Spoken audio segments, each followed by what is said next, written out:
Hello everyone, কেমন আছো সবাই? আশা করি সবাই ভালো আছো, আমিও খুব ভালো আছি। তো আমি নীলাঞ্জনা নিয়ে চলে এসেছি তোমাদের কাছে নতুন একটা ব্লগ। তো এইটা হচ্ছে বিপত্তারিণীর ব্লগ, বিপত্তারিণী পুজোর ব্লগ। তো আগের দিন রাত্রির বেলা দেখো রথ ছিল, রথ দেখে এসে তো ভাবলাম যে জলচৌকিটা আলপনাটা দিয়ে রাখি। কারণ কী বলো তো, সকালবেলা যদি আলপনাটা দিই শুকনো হতে দেরি হবে, আর বর্ষাকাল বুঝতেই পারছো স্যাঁতস্যাঁতে, তো অসুবিধাই হবে, শুকনো হবে না। তার উপর ঠাকুরটা বসালে প্রচণ্ড বাজে দেখতে লাগবে, প্রচণ্ড বাজে হয়ে যাবে দেখতে। ওই জন্য রাত্রিবেলায় বসে বসে, তখন প্রায় 10:30 বাজে, আমি বসে বসে আলপনাটা দিচ্ছিলাম। তো ভাবলাম তোমাদের সঙ্গে শেয়ার করি, তাই করছি। তো বিপত্তারিণী বার মানে বুঝতেই পারছো, ঘরে একটা পুজো হবে, তো মাথায় একটা বড় টেনশন, সকালবেলা ভোর ভোর উঠতে হবে পরের দিনকে। তো ওই জন্য আলপনাটা দিয়ে রাখছি, অনেকটা কাজ এগিয়ে রাখা যাকে বলে। তো সকালবেলা উঠে ঘরদোর মোছা টোছা সমস্ত কিছু করতে হবে। তো তারপরে আবার পুজোর জোগাড় হবে। 9টা 10টার মধ্যে বামুন আসবে বলেছে, জানি না কখন আসবে। তো ঠাকুরমশাই বলেছে 9টা 10টার মধ্যে আসবে।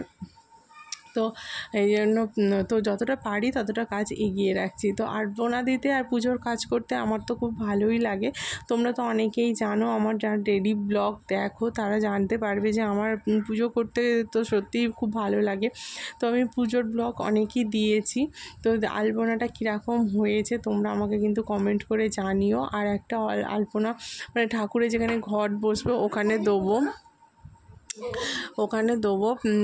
তো ওখানে আমাকে কমেন্ট করে বলো যে কেমন হয়েছে। তো তারপর তো দিয়েছি। আর বাইরে না টিপটিপ করে বৃষ্টি যেন পড়েই যাচ্ছে সকাল, মানে বিরক্তি। রথ দেখে আসার পর থেকে হালকা হালকা পড়ছিল, মানে ঝরছে, হালকা হালকা বৃষ্টি পড়েই যাচ্ছে, এমন অবস্থা। তো কি করব, খাওয়া দাওয়াটাও হয়নি। তো ওই জন্য এটাই ভাবলাম যে না, আলপনাটা দিয়ে রাখি। তো ওটাই দিচ্ছি বসে। তো তখন বাজে 10:30, প্রায় 11:45 বাজে এরকম হবে। তো তারপরে আলপনাটা দেওয়া হয়ে যাওয়ার পর খাওয়া দাওয়া করে শুয়ে পড়বো। সমস্ত কাজ গোছানো হয়ে গেছে। আর তো আজকে একটু তাড়াতাড়ি শোবো, কারণ কী বলো তো, কাল উঠতে হবে যেহেতু ভোর ভোর, ওই জন্য তাড়াতাড়ি শুয়ে পড়বো। তো ভোরবেলা উঠতে হবে, দেখো একদম ভোরবেলা উঠেছি, প্রায় 4:30টার সময় আমি উঠেছি, মাও উঠেছি, দুজনে একসাথেই উঠেছি। উঠে আর সমস্ত কাজ হয়ে গেছে, ঠাকুর নিয়ে এসে জলচৌকিতে বসিয়ে দিয়েছি, ঘরদোর মোছা একদম ওপর থেকে নিচ পর্যন্ত সমস্ত মোছা হয়ে গেছে, আমার চান হয়ে গেছে, সমস্ত কাজ হয়ে গেছে, ঘরদোর একদম পরিষ্কার করে ফেলেছি। আর এখানটা দেবো ঘট বসানোর জন্য একটা আলপনা। তো কীরকম দিয়ে আলপনাটা তোমাদেরকে ভিডিও করে দেখাবো, তোমরা কীরকম কেমন হয়েছে কিন্তু অবশ্যই তোমরা কমেন্ট করে বলো। আর তোমরা প্লিজ আমাকে কমেন্ট করো, তোমরা আমার পাশে থেকো এইভাবে। এই তোমাদের কাছে আমার একটাই রিকোয়েস্ট, তোমরা প্লিজ আমার পাশে থেকো, তোমাদের সাহায্য আমার সত্যি খুব দরকার। তো আমরা পাশে থাকলে আমার সত্যি খুব ভালো লাগে, আমাকে কমেন্ট করলে আমারও সত্যি ভালো লাগে। তো যাই হোক, দেখো করছি। আর মা বলছে রিফাইন তেলের এটা খুলে দে, কারণ ঠাকুরের ভোগ করতে হবে। মা বলছে আমি ময়দা টয়দাগুলো মেখে দিই, তো অনেকটা কাজ এগিয়ে যাবে। তো ভাবলাম তাই করে দিন, ময়দা টয়দাগুলো মেখে দিন আপনি, আমি আলপনাটা দিয়ে দিই, ভোগ করতে হবে ঠাকুরের। লোক আসবে, মানে লোক বলতে সবাই যারা উপোস করে, কিছু কিছু জন আসে হেল্প করতে, কিন্তু তারা কখন আসবে, যতটা পারি ততটা এগিয়ে রাখার চেষ্টা করি। তো মা আলু ছাড়িয়ে ময়দা মেখে রেডি করে রাখবে, আমি ভোগটা করব। এই দেখো আলপনাটা দিয়েছিলাম, কেমন হয়েছে তোমরা কিন্তু প্লিজ কমেন্ট করে জানিও। তো তারপর দেখো, আর সমস্ত চৌকাঠগুলো আলপনা দিয়েছি। আর সত্যি বলতে মন থেকে আমি যে কাজগুলো করি একদম মন থেকে করি, আমার ভালো লাগে। তো সমস্ত চৌকাঠে আলপনা দিয়েছি। তারপর তোমার দাদা বাপি ওরা সব চা খেতে বসে পড়লো। আমরা তো আর চা খাবো না সেদিনকে, বাবুকে তুলে কোনো রকমে বিছানা না, সকালবেলা চান করে নাইটিই পরেছিলাম। তারপরে বিছানা, যেহেতু বাসি বিছানা আমি ঝাড়বো, ওই জন্য আর কাপড় পরেছিলাম না। আলপনাগুলো দিয়ে দেওয়ার পর বিছানাগুলো ঝাড়লাম, ঝেড়ে দেখো কাপড় পরে একদম ফ্রেশ হয়ে চলে এসেছি ঠাকুরের ভোগ করতে। তো টুসি এসেছিল, ও এসে আলু ভাজাটা করে দিয়েছে, আমি করছি সুজিটা আর লুচিটা করে নেবো আমি। তো ও আলু ভাজাটা করে দিয়েছে, সুজি লুচি, দেখো আলু ভাজা হয়ে গেছে, সুজি লুচি। আর নাড়ু তো আগের দিন করে ফেলা হয়েছে। এই দুটো আমি করব। তো মা আবার ময়দাও মেখে দিয়েছে, আর আমাদের এই দেখো আলু সেদ্ধ হয়ে গেছে, আমাদের হবে আলুর দম।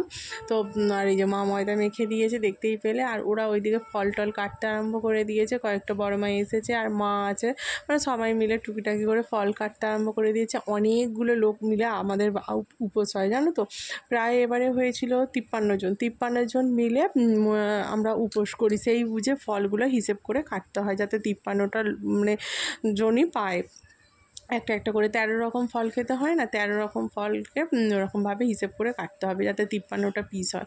তো ওইভাবেই কাটছিল ওরা, হিসেব করে ফল টল কাটছিল, আর আমি এদিকে ঠাকুরের ভোগ করছিলাম, মানে সবাই মিলে কাজ করছিলাম, ভালো লাগে মজা লাগে, তাই না? এবার ঠাকুরমশাই এসে গেছে, পুজো আরম্ভ হয়ে গেছে।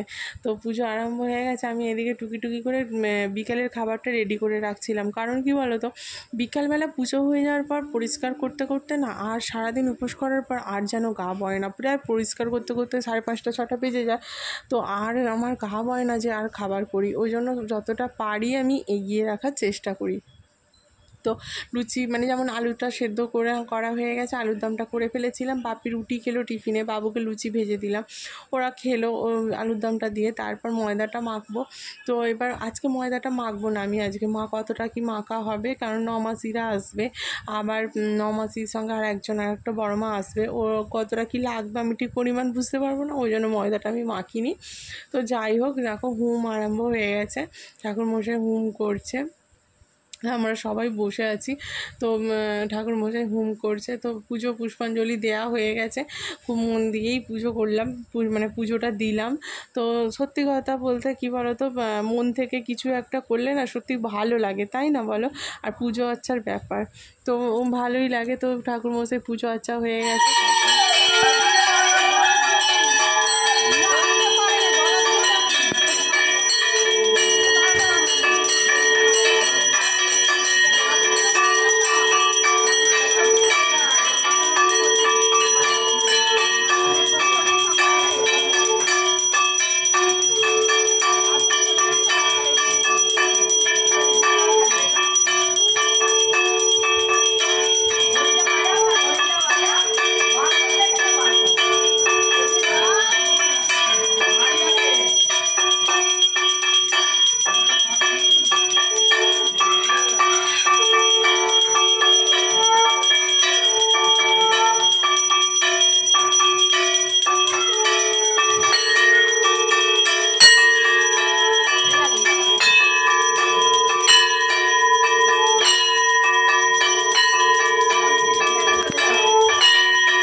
তো দেখো আরতিও হয়ে গেল, তো পুজো হয়ে গেছে। এবার পুজো হয়ে গেলে আর যেন কেউ দাঁড়াতে পারে না,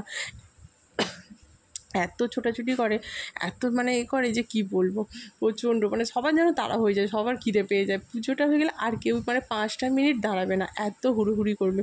ওই মা সবাইকে প্রসাদ দিচ্ছে, এ করছে, হুড়োহুড়ি করছে, আমি এক সাইডে দাঁড়িয়ে আছি না আমি যাব না, সবাই নিক, আমার তাড়া নেই, আমি এতক্ষণ উপোস করে থাকতে পেরেছি, আধ ঘন্টা 1 ঘন্টা আরামসে উপোস করে থাকতে পারবো। তো এই জন্য দাঁড়িয়ে আছি এক সাইডে, আর তোমাদেরকে ভিডিও করে দেখাচ্ছি সবাই কীরকম হুড়োহুড়ি করে। তো প্রসাদ সবাই পুজো দিয়েছে, কারো প্রসাদ পাচ্ছে, কারো প্রসাদ পাচ্ছে না, এই নিয়ে সমস্যা হয়ে গেছিলো। তারপর দেখো সবাই চলে গেছে, এই যে আমরা এবার চন্দ্রমেত্য খাবো আর তাগা বাঁধবো, ঠাকুরমশাইয়ের কাছে তাগা বেঁধে চন্দ্রমেত্য খেয়ে তারপরে আমরা ফলটা খাবো। আপাতত এখন ফল খাবো, রাত্রিবেলা তারপরে লুচি যা রান্না হয়েছে 13টা লুচি খেতে হয়, এইসব খেতে হয়, সমস্ত কিছু খাবো। আর এই যে আমার ছেলে সব বসে বসে কী করছে, ওর একটু বাতির নেশা, বাতি নিয়ে ও মোমবাতি বানাবে, একটা মোমবাতিও বানিয়েছিল, দেখবে কি সুন্দরভাবে মোমবাতিটা বানিয়েছে, আমি তোমাদেরকে পরের কোনো ভিডিওতে দেখাবো, পুরো বাটির মতো হয়েছে, খুব সুন্দর দেখতে হয়েছে। তো তারপর দেখো ঘর দোর সমস্ত পরিষ্কার করে আর এদিকে এলাম, তারপরে নমাসি রুমা ওরা বেলে দিচ্ছিলো, আর আমি এদিকে লুচি ছাঁকছিলাম, আর মা এদিকে ডালটা করে ফেলেছে, সিমুইটা করে ফেলেছে, আমি আলুর দম করেছিলাম, কারণ ছোলার ডালটা আমি ঠিক ভালো পারি না, ওই জন্য মাকেই করতে বললাম, আর আমি এদিকে লুচিটা ভাজছি সবার জন্য। আর 13টা করে যেহেতু লুচি খেতে হয়, মানে প্রথমে আমাদের ছোটো ছোটো লুচি করেছি দেখো, তারপর বড় বড় লুচি করছি সবাইকে। 13টা করে লুচি, 13টা লুচি বড় বড় তো খাওয়া যায় না, ওই জন্য ছোটো ছোটো করে লুচি করেছি। আর ওই যে দেখো ওই বড় মাটা এসেছে, বড় মাটা নমাসির সঙ্গে এসেছে, উনিও আমাদের সঙ্গে খাওয়া দাওয়া করে খাবার নিয়ে যাবে, এই যে ওনাকে খেতে দেওয়া হলো। তো তারপরে আমরা সবাই মিলে একসঙ্গে খেতে বসলাম। এই যে দেখো খাওয়া দাওয়া করছি, খেতে বসে পড়ছি সবাই মিলে একসঙ্গে। তারপরে আমরা একটা ভিডিও, আমার ঘরে এসে সবাই মিলে একটা ভিডিও করলাম, ছবি তুলে আনলাম, এসো সবাই মিলে একটা ভিডিও করি, ছবি তুলি। তো সবাই মিলে তাই ছবি তুলছিলাম, ভিডিও করলাম একটা আমার ঘরে বসে। আমাদের ঘরের মধ্যে এসি চালিয়ে, আর ক্লান্ত হয়ে গেছি, আর ভালো লাগছে না। তোমাদেরকে বললাম না যে আর যেন গা বয় না, সত্যি কথা সারাদিন উপোস করার পর পেটে যদি একটু খাবার পড়ে যায় না, আর ইচ্ছা করে না যে এইটা সরিয়ে ওইটা করি, এরকম ব্যাপার। তো দেখো তারপরে এই যে সন্ধেবেলা হয়ে গেছে, তো সবাই মিলে গল্প টল্প করে, আর এই যে বাবু বলছে আমি সন্ধে দেবো, আমি বলছি তাই দে, বলে ও সন্ধে দিচ্ছে, যে বাতি জ্বালছে, ধূপ দেবে, বাতি দেবে, ওদিকে প্রদীপ জ্বেলেছে। আর ও যে বললাম না তোমাদের, ও একটু বাতির নেশা আছে, ও একটু বাতি নিয়ে জ্বালাতে, মোমবাতি করতে খুব ভালোবাসে।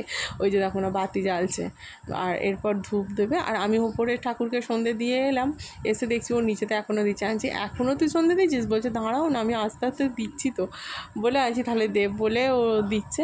আর একটা বড় মোমবাতি আছে, ওটা ওই যে ওখানে আছে, ওটা হচ্ছে এখন জ্বালাতে হবে না, পরে রাত্রিবেলা সারা রাত জ্বেলে দেবো, সারা রাত চলবে বলে ওই ছোটোটাই এখন জ্বেলে দিচ্ছে। আবার পাখা চললে তো নিভে যাবে, তাই না?